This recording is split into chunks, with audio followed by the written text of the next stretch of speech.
Ukraine war, Russia admits Kherson tense under shelling. The commander of Russian forces in Ukraine says the situation in the southern city of Kherson is difficult and residents are to be evacuated. General Sergei Surovikin said Ukrainian troops using Himars rockets were hitting the city's infrastructure and housing. He spoke on Russian state TV. The Russian army will above all ensure the safe evacuation of the population of Kherson, he said. His rare admission of big problems was echoed by a top local official. Russian-installed regional official Kirill Stremausov warned Kherson residents that difficult Ukrainian troops would launch an assault on the city. "Please take my words seriously, I'm talking about evacuating as quickly as possible," he said on the Telegram messaging service. He added that people on the river Dnieper's west bank, called Dnipro in Ukraine / were most at risk. This was confirmed by the region's governor Vladimir Saldo, who was also appointed by Russia, in a video message. Kherson was the first big city to fall to the Russians back in February. Ukrainian forces have been steadily retaking nearby territory for the past few weeks. They have pushed as far as 30 kilometers, 19 miles back / south along the Dnieper, threatening to trap Russian troops. As a whole, the situation in the Special Military Operations Zone can be described as tense, General Surovikin said. Kherson is the only Ukrainian regional capital to have been captured by the Russians in their invasion.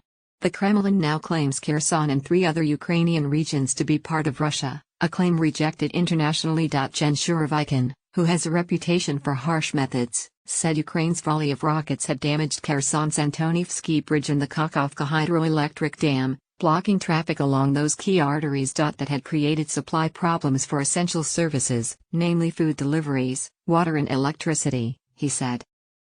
The BBC has been unable to verify the hardship in Kherson described by the general. He also said the Ukrainians were launching constant attacks across a wide front, in the areas of Kupiansk and Lyman in the east and, in the south, on the Mykolaiv-Kryvyi front. The scale of the planned evacuation from Kherson is not yet clear.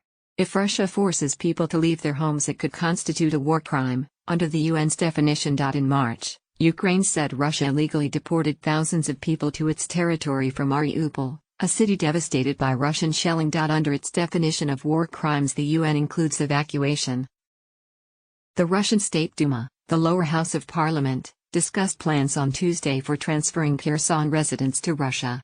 Deputy Prime Minister Maracus Nuland said they would be offered new homes anywhere in Russia, and the government would provide financial assistance. According to Russia's Ramia TV News, each family member will get 100,000 rubles, £1,433, $1,626, to replace household goods they were forced to abandon. Kherson's pre-war population was nearly 300,000. But Ukrainian officials estimate that about half that number have fled the city. General Surovikin is the new commander of Russia's war in Ukraine, what the Kremlin calls a special military operation.